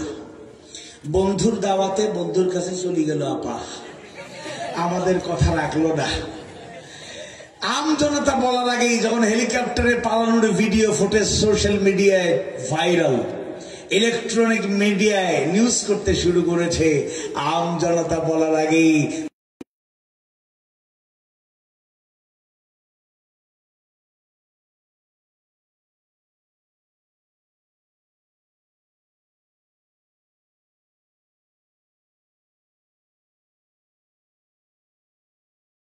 পাটা কেটে ফেলা হলো, যাকে পঙ্গু বানিয়ে দেয়া হলো। সেই ব্যক্তি উপলব্ধি করে, তার কাছের মানুষের উপলব্ধি করে কি পরিমাণ জুলুম হয়েছে। তারাই টের পায় 15.5 বছরে অধিকাংশ সময়, উল্লেখ্য সময় এবং প্রায় সময় অনেকে নিজের বাসা বাড়িতে ঘুমাতে পারত না। লোহাগাড়ায় মিথ্যা মামলা হয় নাই? মামলার মধ্যে একটা ইন্টারন্যাশনাল টার্ম তারা ইউজ করেছে, এমন মামলা করেছে পৃথিবীর ইতিহাসে কোন শাসকরাই, দুঃশাসকরা এরকম মামলা দিতে পারে নাই। মামলার রেকর্ড করেছে, বিশ্ব রেকর্ড। মামলার নাম হলো গায়েবী মামলা। কি মামলা? খাইছেন নি কিছু? আসে লোক মামলা খাইছেন নি কিছু? দেখি কে কে খাইছেন একটু দেখি। আচ্ছা, আলহামদুলিল্লাহ। জেল খাটছেন কে কে? আল্লাহ, এত কম লোক, এই জন্য তারা বুঝে না এগুলা। আমি তো আলহামদুলিল্লাহ আপার কৃতজ্ঞতা সবসময় আদায় করি। আল্লাহর রহমতে আপা এবং তার দলবল অনেক রহম করছে আমার উপরে। 3 বার আমারে সরকারি বিনা খরচে ওনাদের পয়সা খাওয়া দাওয়ার ব্যবস্থা রাখতে গিয়ে, আবার খাওয়াইতে গিয়ে 3 বার জেলে নিয়ে গেছে। আলহামদুলিল্লাহ শেষবার যখন নিল ওসি সাহেব আমারে আপনার চায়ের দাওয়াত দিছে, চায়ের দাওয়াত খাইতে গিয়ে আমার 5.5 মাস শেষ। তো ভালোই খাবার ছিল, তবে এরা এত বড় জালেম, জেলখানার মজলুম মানুষদের যে খাবারের বরাদ্দ ছিল তার থেকে 4 ভাগ 3 ভাগ করে 5 ভাগ করে 1 ভাগ দিয়ে বাকিগুলো মামুরা ভাগ বাটোয়ারা করে খাইতো। কত বড় জালেম! সকালবেলায় যে রুটি দিত অনেক সময় 2 জন মিলে ছিঁড়া যায় না, 2 জন মিলে, এত শক্ত। মামলা মাশাআল্লাহ দিছে, ধনী বানায় দিছে আল্লাহ। অনেক ক্রিকেট খেলে যারা 49 করে আউট হয়ে গেলে আপসেট হয়ে যায়, একটা রানের জন্য হাফ সেঞ্চুরি মিস। তো ক্রিকেট খেলতে গিয়ে ছোটবেলায় স্বাস্থ্য ঠিক রাখতে গিয়ে ব্যায়াম ট্যায়াম হইতো, মাঝে মাঝে খেলতাম, হাফ সেঞ্চুরি মিস হয়েছে। আল্লাহর রহমতে মামলার ক্ষেত্রে হাফ সেঞ্চুরি মিস হয় নাই। মামলা মাত্র ছিল 54টা। মামলা দিয়ে অপবাদ দিয়ে আলেমদেরকে দুর্বল করা গিয়েছে। মাওলানা জসিমউদ্দিন রহমানী হাফিজাহুল্লাহ 11 বছরে কারাগারে রেখেছে, ঈমান কিনে নিতে পারে নাই। আর আমাদের বহু ইমানদাররা আছেন, আল্লামা নাদওয়ী হাফিজাহুল্লাহ। আমি কিন্তু বদদুয়া করি নাই, লানাতুল্লাহ বলি নাই, বলছি হাফিজাহুল্লাহ। আল্লাহ তাআলা ওনাকে জেলখানায় নিরাপদে রাখো, বেশি বেশি দিন থাকার তৌফিক দিন, চূড়ান্ত শাস্তি ভোগ করে যেন আল্লাহর জমিন থেকে তিনি সুন্দরভাবে তিনি আখিরাতের উদ্দেশ্যে রওনা দিতে পারেন। আল্লাহ তুমি কবুল করো। কেন আপনাদের হক নষ্ট করে নাই? বাপরে, এই নির্বাচনের আগে দেখলাম কারে কয়ে মাইরা ফেলেন, একবার কি করবো বলছে, গর্ত করে কি করবো বলছে, আমাদের ভাষায় বলেন না একটু, গাড়ি হলাম জ্যাতা গাড়ি হলাম বলেন না, আপনাদের ভাষায় বলেন না গাড়ি হলেন। হ্যাঁ, নোয়াখালীর ভাষায় কি তোরে আকার সীতা গাইরা গাইরা কি সিলেটি ভাষায় কইলে তোরে সীতা গাড়ি লইব। বাপরে বাপ, ওদের পলক ভাই উনি বলতেছেন জেলখানার দিন নাকি শেষ, বলছে আল্লাহর ওলি ওরে তসবিহ দাও, তসবিহ দাও। আল্লামা নাদওয়ী হাফিজাহুল্লাহ। ক্ষমতা মানুষকে কেমন অন্ধ বানাতে পারে। আসলে তিনি দুনিয়াবী দৃষ্টিকোণ থেকে ভালো আলেম, কিন্তু জ্ঞান অর্জন করলে আলেম হওয়া যায় না, সাথে আমলও থাকা লাগে। জ্ঞানকে আল্লাহর নির্দেশিত পথে, রাসূলের শেখানো পথে যারা কাজে লাগাতে পারে না, যে জ্ঞান দিয়ে ইসলামের বিরুদ্ধে, কোরআন হাদিস সুন্নাহর বিরুদ্ধে, মুসলমানদের বিরুদ্ধে, জাতির বিরুদ্ধে ভূমিকা পালন করে, এরা আলেম নয়, এরা প্রকৃত জালেম। কত বড় ডিগ্রিধারী ইসলামিক স্কলার, আপনি শুধু প্রধানমন্ত্রী, কে বলছে আপনাকে? আপনি তো জান্নাতি নারী। নাউযুবিল্লাহ, কত বড় পাচাটা গোলাম, আলেমরা পর্যন্ত ইমান বিক্রি করে নেই। এর চাইতে লজ্জার আর কিছু নাই। ইমানদার মুমিন মুমিনা দাবি করলে হওয়া যায় না। ইসলাম আর মুসলমান ইতিহাস ঐতিহ্য, মাথা উঁচু করে দাঁড়ানোর ইতিহাস স্টাডি করলে দেখবেন, যত বিপদ আসুক, ঝক্কি ঝামেলা আসুক, ইমান কেউ বিক্রি করে দেয় নাই। এজন্য আমাদেরকে ইমানের পথে আরো অবিচল থাকতে হবে, আরো দৃঢ়তার পরিচয় দিতে হবে, আর ঐক্যবদ্ধ থাকতে হবে। খালি পার্থক্য, ইখতিলাফ থাকতেই পারে, যুগে যুগে ছিল, কিন্তু ইফতিরাক মাসলাগত দিক থেকে কিছু কিছু মত পার্থক্য থাকাটা অস্বাভাবিক নয়, এটা গুনার কোনো কাজও নয়। এই দৃষ্টিভঙ্গিতে কেউ যদি ইলমের চর্চা করে, ইখতিলাফ করে, কোনো সমস্যা নাই। কিন্তু ইফতিরাক, জাতি বিভক্ত হয়ে যায়, এটা অশনি সংকেত। এই সুযোগেই কিন্তু শয়তানি গোষ্ঠীগুলো আমাদের উপর চড়াও হয়েছে। বর্তমানে উন্নত শিখরে পৌঁছে গিয়েছে। আমরা অনেকে মনে করি কোরআন পড়লে, হাদিস সুন্নাহ জানলে মনে হয় দুনিয়ার সাথে তাল মেলানো যাবে না, আমরা সেকেলে হয়ে যাব। আসল কথা হলো, মূর্খতা আপনার অন্তরে বাসা বেঁধেছে, এই মূর্খতাকে দূর করতে হবে। বিসমিল্লাহির রহমানির রহিম। ইয়াসিন ওয়াল কুরআনিল হাকীম।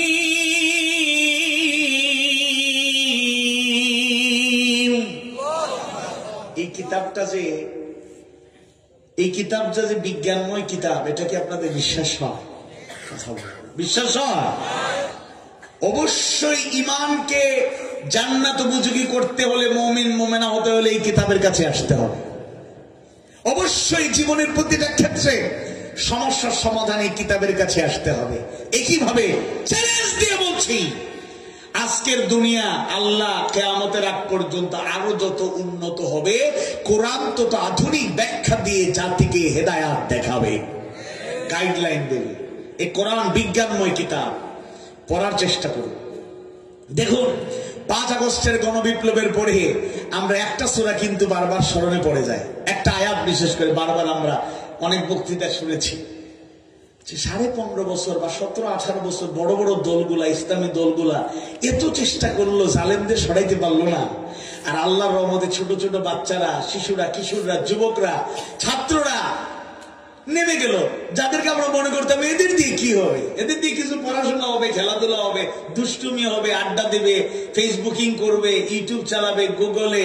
তারা ওই জায়গায় মনে করছে এরা তো ফেসবুক নিয়ে ব্যস্ত, কিন্তু ফেসবুক দিয়ে যে বিপ্লব করা যায় এই জাতি আগে বুঝতে পারে নাই। ইন্টারনেট বন্ধ করার পরও আন্দোলনকে থামানো গেছে? কত ইন্টেলেকচুয়ালিটি এবং কত গতিশীলতা তাদের মধ্যে। 5 আগস্টের পরে যে সূরার তাফসীরটা আপনাদের বেশি বেশি পড়া দরকার, ছোট্ট সূরা, সূরা ফিল। বিসমিল্লাহির রহমানির রহিম। আলাম তারা কাইফা ফাআলা রাব্বুকা বিআসহাবিল ফিল আলাম ইয়াজআল কাইদাহুম ফি তাদলিল ওয়া আরসালা আলাইহিম তায়রান আবাবিল ترميهم بحجارة من سجيل فجعلهم كعصف مأكول। এখান থেকে দুইটা কথা বলি শিক্ষণীয়। এক, দেখুন আব্রাহার বিশাল বাহিনী যখন এসেছিল কাবা ঘরকে ধ্বংস করতে, বলেছিল বাইতুল্লাহ, কাবা ঘর ধ্বংস করবো, কে আছো? কাবা ঘর কে হেফাজত করবে, কারা আছো? আব্দুল মুত্তালিব সহ যারা কাবার রক্ষণাবেক্ষণকারী ছিলেন তাদের সংখ্যা ছিল এত কম, প্রতিবাদ করার মতো সাহস ছিল না। তবে তারা কাবার মালিকের কাছে ফরিয়াদ করেছেন, ওগো কাবার মালিক, আপনার ঘর আপনি হেফাজত করুন। আল্লাহর ঘরকে নিজেই যিনি হেফাজত করলেন তিনি কে? আব্রাহার বিশাল হাতিওয়ালা বাহিনীর মোকাবেলায় আল্লাহ তাআলা আরেকটা হাতিওয়ালা বাহিনী প্রেরণ করেন নাই। ওয়া আরসালা আলাইহিম তায়রান আবাবিল, ঝাঁকে ঝাঁকে ছোট ছোট পাখি প্রেরণ করলেন। বর্ণনায় পাওয়া যায় তাদের ঠোঁটে এবং পায়ে পোড়া মাটি, কোন কোন বর্ণনায় পাওয়া যায় পাথরের ছোট ছোট অংশ, কঙ্কর, এগুলো তার উপর থেকে নিক্ষেপ করতে শুরু করলো। আল্লাহর রহমতে বেশি সময়ে যায় নাই, আব্রাহা সহ তার পুরো বাহিনী ধ্বংসস্তূপে পরিণত হলো। আল্লাহু আকবার। অনেক বাবা এবং মায়েরা কোলের শিশুকে নিয়ে, ছোট ছোট বাচ্চাদেরকে নিয়ে রাজপথে নেমে এসেছেন। অ্যাটিটিউড ছিল, টার্গেট ছিল দেশকে বাঁচাতে, জাতিকে বাঁচাতে, প্রয়োজনে পরিবার সহ শহীদ হয়ে যাব, তাদের পতনের আগ পর্যন্ত রাজপথ ছাড়ব না। অবৈধ স্বরাষ্ট্রমন্ত্রীকে পুলিশ কর্মকর্তা বলছিল, স্যার আতঙ্কের ব্যাপার,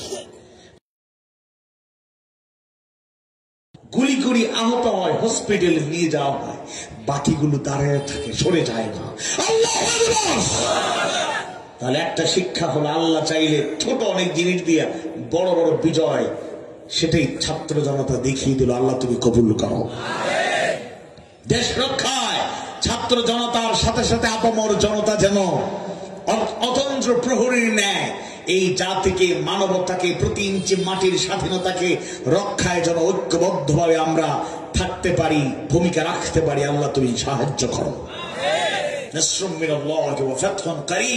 আল্লাহ সাহায্য ছাড়া, তার দেওয়া বিজয় ছাড়া বিজয় পাওয়া যাবে না। আরেকটা শিক্ষণীয় বিষয় হলো, আমরা হাদিস পড়ি, আমরা জানি কোরআন তেলাওয়াতের ফজিলত, কোরআন শিক্ষার ফজিলত। উসমান বিন আফফান রাদিয়াল্লাহু আনহু থেকে বর্ণিত সেই হাদিসটাও জানি।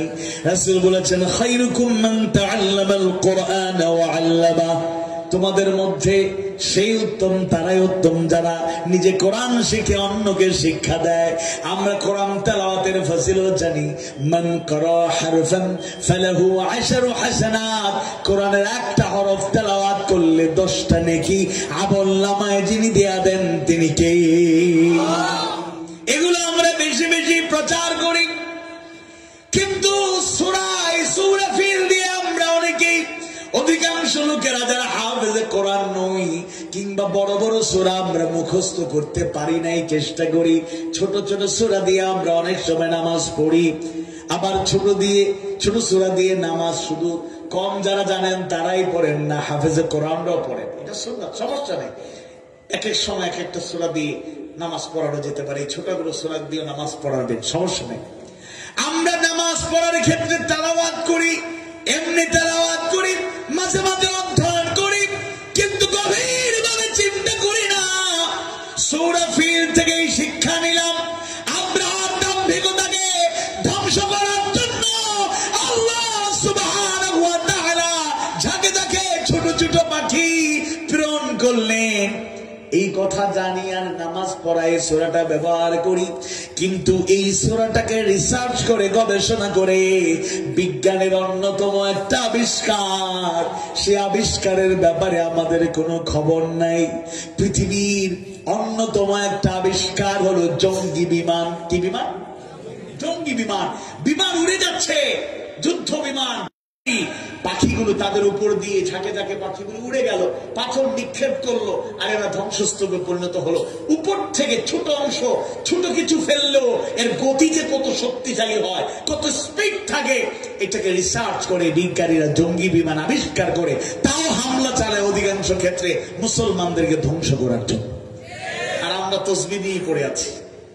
আমি তসবিহ তাহলিলের গুরুত্ব কমায় দিচ্ছি না, নাউযুবিল্লাহ, সর্বোচ্চ থাকবে। ফাযকুরুনি আযকুরুকুম ওয়াশকুরুলি ওয়ালা তাকফুরুন। জিকির মানে তাসবিহ তাহলিল করা, তাহমিদ পাঠ করা, এগুলো ঠিক আছে। আবার জিকিরের অর্থ আল্লাহর স্মরণে তার দিনকে কায়েমের জন্য সর্বোচ্চ ভূমিকা পালন করা, সেটাও ভুলে গেলে চলবে না। এই কিতাবটাকে শুধু তেলাওয়াতের কিতাব। আবার আয়াতাংশে আল্লাহ তাআলা বলেছেন অন্য জায়গায় হাক্কা তিলাওয়াতি। তাফসীরের কিতাবগুলো দেখবেন হাক্কা তিলাওয়াতি এর মানে কি? শুধু পাঠ করা নয়, হক আদায় করে তেলাওয়াত মানে এটা পড়তে হবে, অধ্যয়ন করতে হবে, বুঝতে হবে, মানতে হবে, প্রচার প্রসার প্রতিষ্ঠায় ভূমিকা পালন করতে হবে। এটাও কিন্তু আমাদের গুরুত্ব সহকারে বিবেচনা করতে হবে। কেউ যদি আধুনিক জ্ঞান বিজ্ঞানে আপনি চর্চা করবেন না এই কথা বলছি না, এই জ্ঞানও জ্ঞান।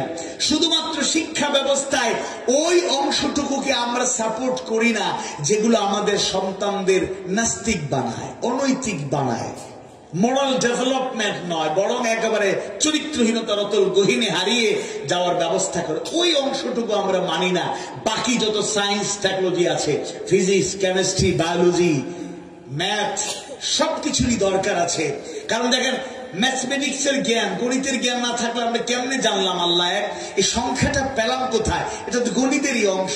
বিসমিল্লাহির রহমানির রহিম, কুল হু আল্লাহু আহাদ। কুল বলুন আল্লাহু আহাদ, আল্লাহ এক, আল্লাহ এক, আল্লাহ একক। এই যে এক সংখ্যাটা পেয়েছি, এটা গণিতেরই একটা অংশ। শুধু গোড়ামি করবেন না, উদারতার সাথে জেনারেল শিক্ষাকেও মূল্যায়ন করুন। তবে অনৈতিক শিক্ষা, নাস্তিক্যবাদী শিক্ষা, ব্রিটিশদের চাপিয়ে দেওয়া গোলামি করার শিক্ষা আমরা কখনোই গ্রহণ করতে পারি না।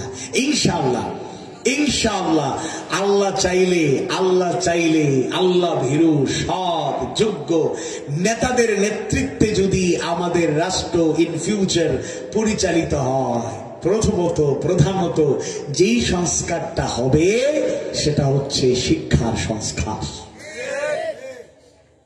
আপনারা যারা ইউনিভার্সিটিতে পড়েছেন, কলেজে পড়ছেন, একটু আপনাদের বিবেকে বলি। যেমন জন মিল্টন, জগৎ বিখ্যাত কবি এবং দার্শনিক, তিনি বলেছিলেন, education is the harmonious development of body, mind and soul. শিক্ষা মানে দেহ মন আত্মার উন্নতি। কিন্তু আমরা জেনারেল শিক্ষা বা আধুনিক শিক্ষায় যে শিক্ষাটা দেওয়া হয়, আপনারা নিরপেক্ষ ভাবে বলুন, সেই শিক্ষা দিয়ে কি আমার মন, দেহ, আত্মার উন্নতি হয়? হয় না। ছোট বাচ্চাকে শিখায় ওতে অজগর, আতে আম, সরেওতে অজগর, সরেয়াতে আম। অজগরটি আসছে তেরে, ভয় দেখাচ্ছেন। আমটি আমি খাবো পেরে। কার গাছের আম খাবেন? কার গাছের আম? এই জন্য দেখবেন স্কুলে যাওয়ার সময় বাচ্চারা যার তার গাছে আম ঢিল মারে, ফেলে খায়, বড়ই খায়, খায়নি খায় না। 6-7 উঠতে না উঠতে এবার অঙ্ক শিক্ষা দেয়, দুর্নীতির অঙ্ক। দুধের সাথে পানি মিশিয়ে কিভাবে লাভ করা যায়, এই অঙ্ক আছে কিনা? দুর্নীতি শিক্ষা দিয়ে আবার কয় খবরদার দুর্নীতি করা যাবে না। দুর্নীতি দমন কমিশনের বিরুদ্ধে দুর্নীতির অভিযোগ পাওয়া যায়। 54 বছরে শুধু শুনলাম দুর্নীতি মুক্ত বাংলাদেশ গড়ে তুলতে চাই, নিজেই দুর্নীতির বরপুত্র। শামীম ভাই কয়, লোহাগাড়া শামীম ভাই না, নারায়ণগঞ্জের শামীম ভাই, তাহাজ্জুদ গুজার লোক, 70-80 টাকা নফল নামাজ পড়তে হলি প্রতিদিন, 22 বছর থেকে তাহাজ্জুদ কাজা করে ভাই, আল্লাহর কি ওলি। কয় সন্ত্রাস মুক্ত নারায়ণগঞ্জ চাই, সন্ত্রাস মুক্ত দেশ চাই, নিজেই সন্ত্রাসের বড় গঠবাদা। তার ডায়লগ ছিল খেলা হবে। আহা, সোনার বাংলা করে তুলতে চাই, নিজেরাই সোনার মানুষ হতে পারে নাই। শুনুন, যদি দুর্নীতি মুক্ত দেশ গড়তে হয়, দুর্নীতি মুক্ত শিক্ষারও দরকার, চর্চার দরকার, আদর্শের দরকার। ওই দুর্নীতিগ্রস্ত কর্মকর্তাকে দোষ দিয়ে শুধু লাভ নাই, শিখছেই তো সেটা। সেটা ছোটবেলা থেকে তাকে শেখানো হয়েছে। মোরাল ডেভেলপমেন্টের জন্য ধর্মীয় শিক্ষাকে ওই ঠিক করে গিয়েছে না। ধর্মীয় শিক্ষা যাও টুকটাক আগে ছিল, সেগুলো নাই। ছোট্টবেলা অনেক মুরব্বীরা একটা ছড়া আপনারা পেয়েছেন, সকালে উঠিয়ে আমি মনে মনে বলি সারাদিন আমি যেন সেই কাজ করি ভালো মনে। আর এখন শিক্ষক যদি ছেলে স্যার আমারে বেদ দেখাচ্ছেন, মারবেন, মারতে পারেন, তবে লোহাগাড়ার ওসি সাহেবের সাথে আব্বার দেখছি ভালো একটা আন্ডারস্ট্যান্ডিং আছে। ভয় দেখেন না মামলার ভাই? বিশ্বাস করুন, আমি মাত্রাতিরিক্ত শাস্তি পানিশমেন্টের পক্ষে নই, কিন্তু যেদিন থেকে শাস্তি সিস্টেমটাকে উল্টা শিক্ষকদের উপর তুলে দেয়া হলো যে পানিশমেন্ট দিলে আপনার উপর মামলা হবে, বিচার হবে, সেদিন থেকেই বেয়াদবের সংখ্যা বেড়ে গিয়েছে। 11 বছরের একটা মেয়ে, একটা শিশু থেকে এখনো কিশোরী, এরকম বলা যায় কত বড় কারবার করে বসে থাকে। মা বাবার মূল্যায়ন নেই, কোথায় কোথায় হারিয়ে যায়। এ তো অনৈতিকতার সাইলাব। ছোট ছোট ছেলেরা আজকে নষ্ট হয়ে যাচ্ছে, ভ্রষ্ট হয়ে যাচ্ছে, মিসগাইডেড হয়ে যাচ্ছে। ঐশীর মতো মেয়ে আলালের দুলালি ছিল, ইংলিশ মিডিয়ামে পড়তো, বাবা বড় কর্মকর্তা ছিলেন, টাকা যখন যা প্রয়োজন 2 হাতে দিয়েছেন। কত স্বপ্ন ছিল মেয়েটা ইংলিশ মিডিয়ামে পড়বে, world wide famous knowledgeable person হয়ে গড়ে উঠবে, আমার গর্বের ধন হবে। সেই মেয়ে তার বন্ধুদের নিয়ে বাবাকে মাকে জবাই করলো, নাউযুবিল্লাহ। এজন্য মৌলিকভাবে এই শিক্ষা কুশিক্ষা নয়, অশিক্ষা নয়, সুশিক্ষা। ইকরা বিইসমি রাব্বিকাল্লাযী খালাক, read by the name of Allah who created you. আল্লাহর নামে পড়তে হবে। ডাক্তার হতে হবে, সাথে সাথে কোরআন হাদিস সুন্নাহর পারদর্শী ভালো অনুসরণকারী হতে হবে। তাহলে লোকেরা বলবে না ডাক্তার না কসাই।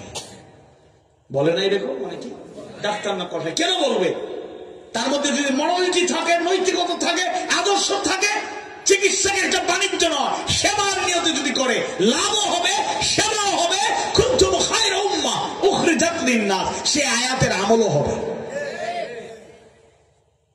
রাসূল বলেছেন খায়রুন নাস মান ইয়ানফাউন নাস, মানুষের মধ্যে সেই উত্তম মানুষ যে মানুষের কল্যাণ করে, অকল্যাণ করার শিক্ষা কখনো ইসলাম দেয় না। আর 5 মিনিট আলোচনা করি ইনশাআল্লাহ। আপনাদের কষ্ট হচ্ছে না তো? আচ্ছা, আরো অনেকগুলো মৌলিক বিষয় যদি আমরা আরেকটু আপডেট হতে পারি, তাহলে বর্তমান পৃথিবীর সাথে তাল মিলিয়ে আমরা চলতে পারবো। এরকম লোক দেখতে চাই, আবার একই ব্যক্তি রাষ্ট্রের ইমাম হবেন, এরকম দেখতে চাই নাকি চাই না? চুয়াডাঙ্গায় দেখি রাহবার ডাক্তার সাহেব লক্ষ জনতা নেই, ইমামতি জুমার ইমামতি করছেন। যদিও কিছু কিছু দুষ্ট লোকেরা আছে, কান পাইতা বারবার শুনে দেখি তেলাওয়াতে ভুল আছে কিনা। আমি সত্য কথা বলছি, আমার সিলেট অঞ্চলে 1-2 জন স্ট্যাটাস দিয়েছে তেলাওয়াতের অমুক জায়গায় একটু ভুল হয়েছে। আরে মিয়া, একজন ডাক্তার মানুষ লক্ষ জনতার আলেমদেরকে পিছনে রেখে ইমামতি করে, আপনি তার শুকরিয়া আদায় করবেন যে ডাক্তার হয়ে লাখো জন তার মাহফিল, 10 জনের ইমামতি না, লক্ষ মানুষের ইমামতি করছে, দোয়া করবেন। সংশোধন যদি একান্ত একটা ভুল হয় আপনি পরামর্শ দিবেন, দোয়া করবেন। আপনি আবার বেজার। কিছু লোক আছে এরকম পেচাল পারে, এদের কারণে ইসলাম আর মুসলমানের বদনাম হয়। আমরা এরকম নেতৃত্বই চাই। এরা মসজিদে ইমামতির উপযুক্ত, আবার রাষ্ট্র ক্ষমতা দিলে তারাও প্রাইম মিনিস্টারের দায়িত্ব পালন করতে, রাষ্ট্রপতির দায়িত্ব পালন করতে, যে কোনো মন্ত্রণালয় চালাতে, যে কোনো সংসদীয় আসনে নেতৃত্ব দিতে কোনো দুর্বলতা তাদের থাকবে না, বলেন ইনশাআল্লাহ। ইমাম আলেম ওলামা যারা, আমরা তাদেরকে আহ্বান জানাবো, মসজিদের ইমামতি থাকুক, খুতবা থাকুক, ওয়াজ নাসিহত তাফসীর থাকুক। বাংলাদেশের শেখ মিজানুর রহমান আজহারী সহ এরকম জনপ্রিয় মুফাসসির মাওলানা মামুনুল হক সহ এরকম লোকেরা যদি জাতির রাহবার হিসাবে মাঠে ময়দানে মানুষের দোরগোড়ায় পৌঁছে যায়, তাহলে নিঃসন্দেহে এই জাতিকে প্রকৃত নেতৃত্ব দিয়ে সুন্দর, সমৃদ্ধ, দুর্নীতিমুক্ত, শান্তিময়, নিরাপদময় বাংলাদেশ গড়ে তোলা সম্ভব।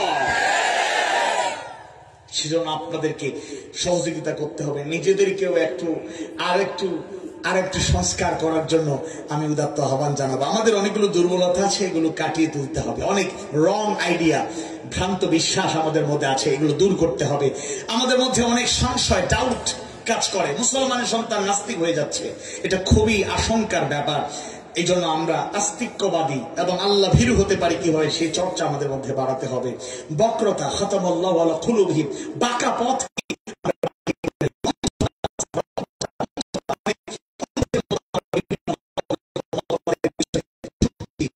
ছুটে বেড়াচ্ছি। আপনি পড়ুন না, পড়ুন, কোরআন পড়ুন, হাদিস পড়ুন, অনেক বিষয় ভিত্তিক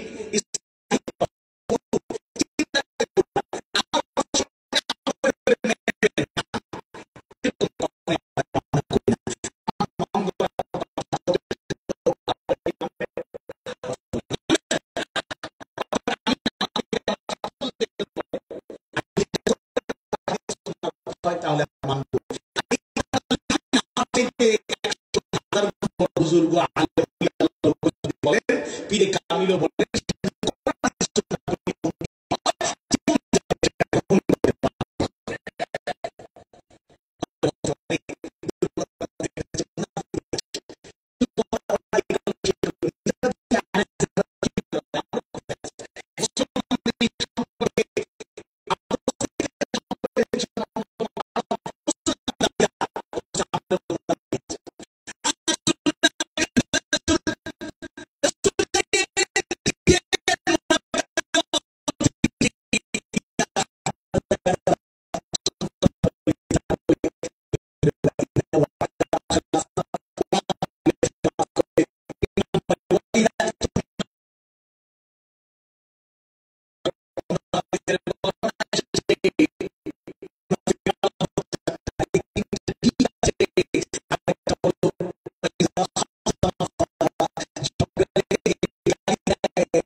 ওয়ালা তাস্তাউল হাসানাতু ওয়ালা সাইয়্যা।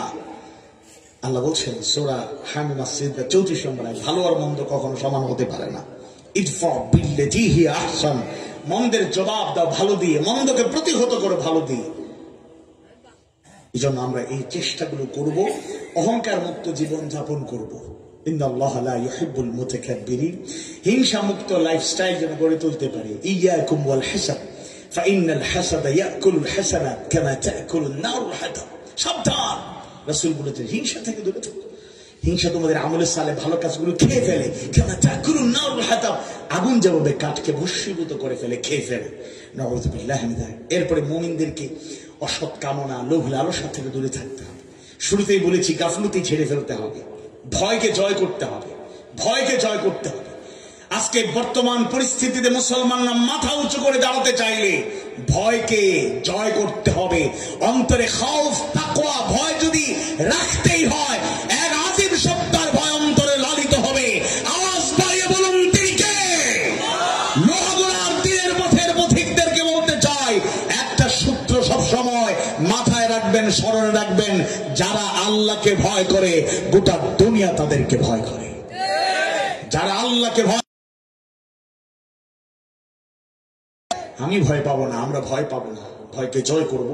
সর্বশেষ যে অনুরোধটা করতে চাই সেটা হচ্ছে, আসুন আমরা বর্তমান পৃথিবীতে আমাদের সম্মান মর্যাদাকে যদি উচ্চ শিখরে নিয়ে যেতে চাই, হারানো ঐতিহ্য ফিরে পেতে চাই, রাসূল সাল্লাল্লাহু আলাইহি ওয়াসাল্লাম উসওয়ায়ে হাসানা হিসেবে যে সুন্দর সমাজ ব্যবস্থা, যে রাষ্ট্র ব্যবস্থা, যে সৌন্দর্যমণ্ডিত ব্যবহারিক জীবন, যে সৌন্দর্যমণ্ডিত সামাজিক জীবন, যে সৌন্দর্যমণ্ডিত সাংস্কৃতিক জীবন, যে সৌন্দর্যমণ্ডিত অর্থনৈতিক জীবন, যে সৌন্দর্যমণ্ডিত কূটনৈতিক জীবন, যে সৌন্দর্যমণ্ডিত রাজনৈতিক জীবন, যে সৌন্দর্যমণ্ডিত আন্তর্জাতিক জীবন, রাষ্ট্রীয় জীবন, সুন্দর উপমা, উদাহরণ, এক্সাম্পল, মিসাল, আমসাল রেখে গিয়েছেন, আমরা যেন তাকে ফলো করতে পারি, ইত্তেবা করতে পারি। সাহাবায়ে কেরাম সেই পথটাকে যেভাবে আঁকড়ে ধরেছিলেন, আমরা যেন আঁকড়ে ধরতে পারি। তাহলে আমরা ধীরে ধীরে এগিয়ে যাব, ধীরে ধীরে এগিয়ে যাব, সুশিক্ষায় শিক্ষিত হয়ে, জ্ঞানের আলোয় উদ্ভাসিত হয়ে আমরা এগিয়ে যাব। আদর্শের মানদণ্ডে নীতি নৈতিকতায় থাকবো আপোষহীন, এবং যে দুর্বলতাগুলো বললাম এগুলো আমরা দূর করব, আর সক্ষমতা, ক্যাপাসিটি, ক্যাপাবিলিটি বাড়াবো যদি আমরা এই কাজগুলো করতে পারি। ইনশাআল্লাহ বর্তমান বিশ্ব ব্যবস্থা যা আছে, এই বিশ্ব ব্যবস্থাকে সৌন্দর্যমণ্ডিত ভাবে একেবারে উচ্চ শিখরে থেকে, সামনের সারিতে থেকে আমরা এগিয়ে নিতে পারবো। এমনকি ভবিষ্যতে পৃথিবীর যতই পরিবর্তন আসুক না কেন, বিজ্ঞানময় কিতাব মানবতার হেদায়েতের মুক্তির একমাত্র গ্যারান্টি, বেস্ট গাইডলাইন কোরআনটাকে যদি আমরা সামনে রাখতে পারি, ইত্তেবা করতে পারি, ফলো করতে পারি, আঁকড়ে ধরতে পারি, হাদিস সুন্নাহর সৌন্দর্যকে লালন করতে পারি, আল্লাহ তাআলা ইনশাআল্লাহ আমাদের মর্যাদা বাড়িয়ে দেবেন। মুসলমানদের অস্তিত্বের সংকট তৈরি হবে না, বরং মুসলমানরা জানিয়ে দেবে আমরা ছিলাম, আমরা আছি, আমরাই থাকবো, মুছে যাব না ইনশাআল্লাহ। কথাবার্তায় ভুল ত্রুটি থাকলে আল্লাহ তাআলা ক্ষমা করুন। আর শিক্ষণীয় যে কথাগুলো, আর 5 মিনিট বাড়িয়ে বললাম, শিক্ষণীয় যে কথাগুলো আছে আল্লাহ তাআলা আমাদেরকে সেই শিক্ষণীয় কথাগুলোকে চলার তৌফিক দিন। 5 দিন ব্যাপী ঐতিহাসিক মাহফিল আগামীকাল রজনী পর্যন্ত আল্লাহ তাআলা কবুল করুন। যারা আয়োজন করেছেন সবার হায়াত আর রিজিকে আল্লাহ বরকত দিন। আমাদের সবাইকেও আল্লাহ তাআলা হায়াতে তৈয়বা দান করুন, সুস্থতা নিয়ামত দান করুন। যার যত সমস্যা আছে আল্লাহ দূর করে দিন। آمين يا رب العالمين. سبحانك اللهم وبحمدك أشهد أن لا إله إلا أنت أستغفرك وأتوب إليك. والسلام عليكم ورحمة الله وبركاته.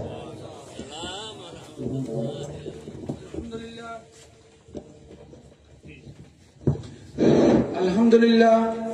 এখন মিলাদ ও মুনাজাত পরিচালনা করবেন জনাব মাওলানা মাইনুদ্দিন। জনাব মাওলানা মাইনুদ্দিন।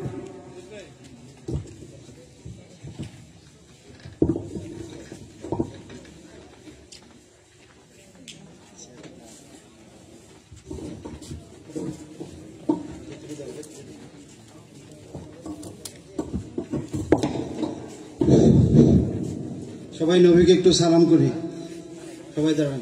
ইয়া নবী সালাম আলাইকা, ইয়া রাসূল সালাম আলাইকা, ইয়া হাবিব সালাম আলাইকা, সালাওয়াতুল্লাহ আলাইকা। अर्श का काबा मदीना, फरोश का काबा मदीना, काबा का काबा मदीना, जन्नतुल माँ मदीना। या नबी सलाम अलैका, या रसूल सलाम عليك يا حبيب سلام عليك صلوات الله عليك طلع البدر علينا واختفت منه البدور مثل حسنك ما رأينا قط يا وجه سروري يا نبي سلام عليك يا رسول سلام عليك يا حبيب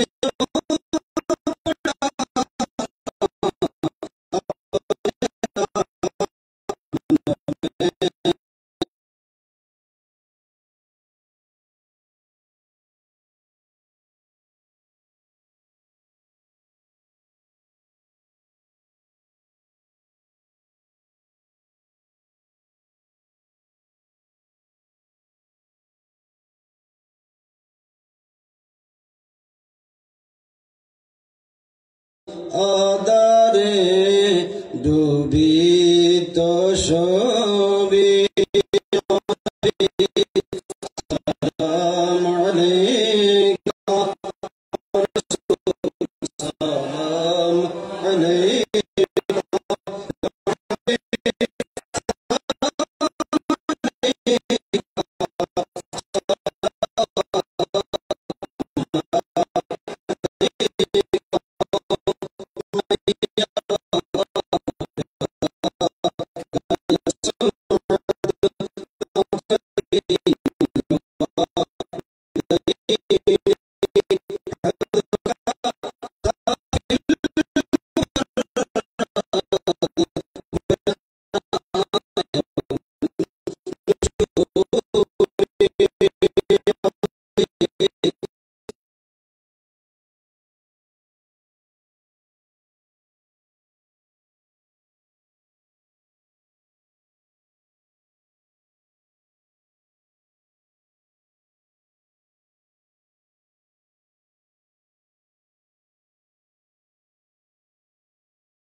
للديار حسبا يوما إلى أرض الهرم بلغ سلامي روزة فيح النبي المحتشم بلغ العلا بكماله كشف الدجى بجماله حسنت جميع خصاله صلوا عليه وآله اللهم صل على سيدنا محمد سيدك وآله وأصحابه وبارك وسلم সবাই জিয়ারতের উপলক্ষে একবার সূরা ফাতিহা তিনবার সূরা ইখলাস পড়ুন أعوذ بالله من الشيطان الرجيم بسم الله الرحمن الرحيم الحمد لله رب العالمين الرحمن الرحيم مالك يوم الدين إياك نعبد وإياك نستعين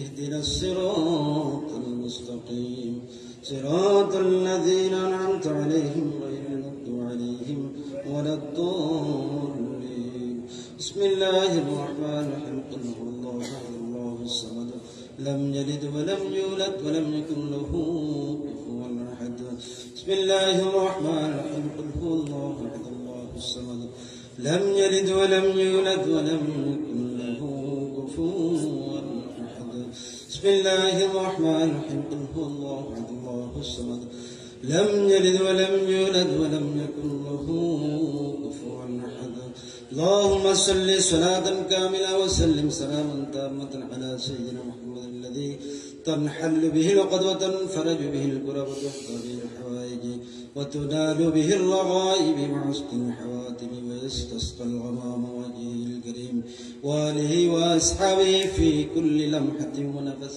بعز كل معلوم لك সবাই খাস করে আজকে চতুর্থ দিনের সমাপনী একদম সমাপনী মুনাজাতে সবাই বলি আলহামদুলিল্লাহ আল্লাহুম্মা আমিন আলহামদুলিল্লাহি রাব্বিল আলামিন والعاقبة للمتقين والصلاة والسلام على سيد الأنبياء والمرسلين به أجمعين ربنا ظلمنا أنفسنا وإن لم تغفر لنا وترحمنا لنكونن من الخاسرين ربنا لا تزغ قلوبنا بعد إذ هديتنا وهب لنا من لدنك رحمة إنك أنت الوهاب আয় আল্লাহ তাআলা গভীর রজনীতে 5 দিন ব্যাপী মাহফিল সিরাত ময়দানে মওলা আজকে চতুর্থ দিনের সমাপনী অধিবেশনের সমাপনী সময়ে মওলা তোমার নবী পাকের উপর কয়েকবার দরুদ আর সালাম পাঠ করে মওলা তোমার কয়েকজন গুনাহগার গোলামকে নিয়ে মওলা আমি নালায়েক তোমার দরবারে হাত তুলেছি মওলা মেহেরবানি করে যে দরুদটুকু পড়েছি যে সালামটুকু পাঠিয়েছি আজকে 4 দিন পর্যন্ত আলেমগণ যেই সব আলোচনা করেছে মওলা সবগুলোর ভুল ত্রুটি ক্ষমা করে তুমি কবুল আর মঞ্জুর করে নাও আল্লাহ আয় আল্লাহ মেহেরবানি করে সব এক লক্ষ গুণ কোটি গুণ বাড়িয়ে আকায়ে নামদার তাজদার মদিনা হযরত মুহাম্মদ মুস্তাফা মুজতবা সাল্লাল্লাহু আলাইহি ওয়াসাল্লামের রওজা আকদাসে পৌঁছে দাও আল্লাহ আয় আল্লাহ তাআলা মেহেরবানি করে আদম থেকে ঈসা রূহুল্লাহ পর্যন্ত যতগুলো আম্বিয়া কিরাম তোমার মেহমান হয়ে গেছেন মওলা তাদের প্রত্যেকের আরওয়ার পরে পৌঁছে দিও আল্লাহ আয় মওলা মেহেরবানি করে মাগরিব থেকে মশরিক পর্যন্ত শিমাল থেকে জুনুব পর্যন্ত যতগুলো মুমিন তোমার কবরে শুয়ে আছেন তাদের প্রত্যেকের আরওয়ার পরে পৌঁছে দিও আল্লাহ মওলা মেহেরবানি করে আমরা যারা এখানে হাত তুলেছি অনেকেই গুনাহগার বান্দা না জানি জীবনে কত রকমের গুনাহ করেছি জেনে করেছি না জেনে করেছি বুঝে করেছি না বুঝে করেছি শয়তানের ধোঁকাতে পড়ে করেছি মওলা এই মাহফিলের উসিলায় তুমি তো তোমার নবীর দ্বারা আমাদেরকে জানিয়ে দিয়েছো মাহফিলে আসলে তোমার নবীর শান শওকত শুনলে মওলা তুমি আমাদেরকে ক্ষমা করে দিবেন বলেন ওয়াদা দিয়েছে মওলা খাস করে আমাদের প্রত্যেককে তুমি কবুল আর মঞ্জুর করে নাও আল্লাহ আমাদের আমরা যারা হাত তুলেছি আমাদের মা বাপ দাদা দাদি নানা নানি যারা কবরে শুয়ে আছেন তোমার মেহমান